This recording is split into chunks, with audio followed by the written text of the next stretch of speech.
your beat. You were working on the video yesterday. Yeah, that was a 15-hour day. Oh, Jesus. Well, we'll get to that in a minute. I'll make this as fast as I can. That's good. Okay. When we talked last, we were talking, you were in Muscle Shoals and in the middle of a thunderstorm, and we're working on Lou Ann Barton's album. And you were telling me that there were things that you had learned or were learning doing her project that you were going to apply to your own project. I was wondering if there were any things, any specific things that you could tell me that you did learn that you did apply to your album. No, not really. I think probably what I learned is, I don't know, I just got to study the players that I was using down there, so I was able to decide who I wanted to use when I had, you know, after working with those guys, I just wrote a couple songs kind of with those musicians and their style of playing in mind. Right. Namely, That Girl and All Those Lies. Okay. So I went back to Muscle Shoals to cut a couple of those things with those guys. That's really about all. I don't know what I was saying then exactly. Okay. Well, let's. Can we go song by song and give me some notes about each of the songs and the co-writers and how they came about and when? Okay. That'd probably Here's my feeling about this. Okay. Right. I think it's all on my sleeve. Okay, Larry. All right? Okay. Everything I have to say about those tunes is on my sleeve. They're all good songs. I worked my fucking balls off on them to try to write 30 lines that rhyme, and I don't like putting rock music into basic English when I've just busted my ass to write poetry and have it have a melody. I did write little two-line things about each song, right. and it also has who I wrote the songs with. Right. Did we snort cocaine? Yes. Did we smoke pot? Yes. Did we drink beer and stay up late working on the shit? Yes. Well, that's about all I can tell you. That's not really what I was. I know that's not what you were after. I know. I'm sorry. I'm being difficult, but I'm not going to go song by song and talk about these fucking tunes. It's a waste of my time and a waste of your time. And these fucking people don't care anyway. Boy, am I in a bad mood. Well, I thought there might be some other additional notes, but that's okay. We can pass on that. Okay. Could you tell me? I'm sorry. Solters is saying, give this kid a break, Fry, you brutal son of a bitch. No, he knows I'm an asshole. He talked to me last summer. Well, actually, you were in pretty good spirits then. Yeah. But then again, you hadn't worked a 14-hour, 15-hour thing. And, yeah, that's true. But, all right. Maybe you could tell me then the chronology of the, well, that's absolutely not necessary, I guess. Maybe we can talk about the players. Would you like to talk about the players? Yeah, what are you needing this information for? Is it a compiled biography, or, I mean, what exactly? Well, what are we trying to achieve here? Okay, the idea for your press kit is to have 3 elements in it. One is a brief bio, which Larry wrote. 2 is a discography, which he and I put together, and 3 is an expansion on the notes that you had on each song. Oh, I see. And, you know, that was the idea, and that's what Larry and I talked about, and he suggested, as a matter of fact, that I ask you for more, you know, for more notes on each of the songs. I see. So I'm just trying to, you know, go by the book and, you know, do the program here. And, but I understand if you don't want to expand on that. But those are the 3 things that I would like to do.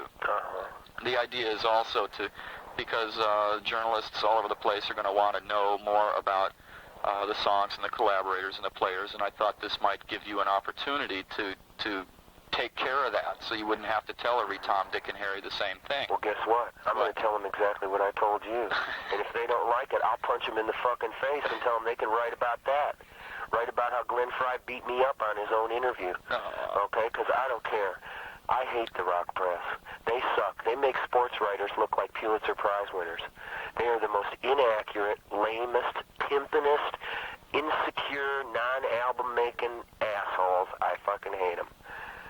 Well, I'd probably agree with you in 99% of the cases. Yeah. That's another reason why. But no, I mean, you know, somebody asked me about specific songs and stuff. You know, I mean, I don't know what to tell them. You know, I don't know today. Listen, I got a great idea. What's that? Let's think about doing this talking about this, and if you really think you need something more, why don't we start in the beginning of the week instead of when you got me laying on a couch? And I'm really not bright today. You know, I'm not. Could we talk on Monday? Do you think? Chipper and happy about this. Perhaps we can do some talking on Monday. Okay. But I mean, you know, I mean, it's like, what do you want me to say? You know, I mean, what are these people? I mean, it's all there. Every guy I used is a great musician. I didn't hire any mediocre musicians. So, nobody implied that you did, Glenn. you know, I mean, so I don't know how I can say, well, you want to talk about the musicians. What do you want me to say? Well, okay. I mean, they're fucking great. They played their balls off for me. They did. They did everything I asked, as a coach would say. Speaking of coaching, how about on Party Town? We had some members of the tennis team there. Could you maybe talk a little bit about that? That's an interesting story people would like to know more about. Well,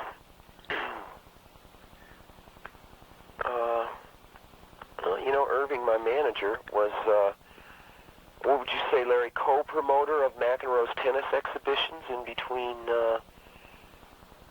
during, when was that, in January? Anyway, McEnroe did a series of exhibitions, you know, all across the United States. Right. And Irving promoted McEnroe's exhibition matches.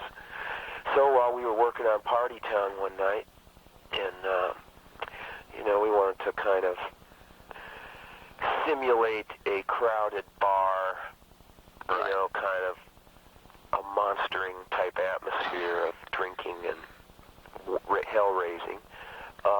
We needed 8 or 10 people, doubled a few times to make it sound like it was a huge bar full of people. So we, you know, when these guys came in, it was just, they came in about 10:30 that night, and I had told Irving if they bring them down, they can sing on my record, because we were going to, me and the members of my crew and the recording engineers and all of us were doing it. And so we just asked John and Peter Rennert, who I know better than John. I had just met John. And Peter Fleming, all three of them had come down to the studio with Irving, and before they really knew what they were getting into, we had them in headphones around you know, around the microphone, clapping their hands and screaming, yeah, yeah. And I do remember McEnroe saying, well, do you want us to sing, yeah, yeah, or yell, yeah, yeah? And I said, well, if you can sing, sing, and if not, do whatever you do. It don't matter. These are drunks. Which studio? Was this down at Bayshore? No, this is at Wilder Brothers here in L.A. Okay. Yeah. See, now that was a great story, Glenn. That wasn't too hard. Great, but it's better than me saying better than what I said before. Well, maybe we can continue this on Monday. Mm-hmm. Would you be amenable to that? Yeah, I just gotta. Yeah, I'll tell you what. Let me and Larry get back to you. Okay. I'll find out. He's got some plans for me Monday before I go in the studio, and I just want to find out what they are. And we'll get back to you. You going to be in the office today? Yeah, I'll be here all day. Okay, well, we'll get back to you. Okay. I'm sorry I'm so fucking tired. That's all right, Glenn. All I'm sorry I had to bug you at this particular moment. We'll talk to you shortly then. Okay. Okay, thanks.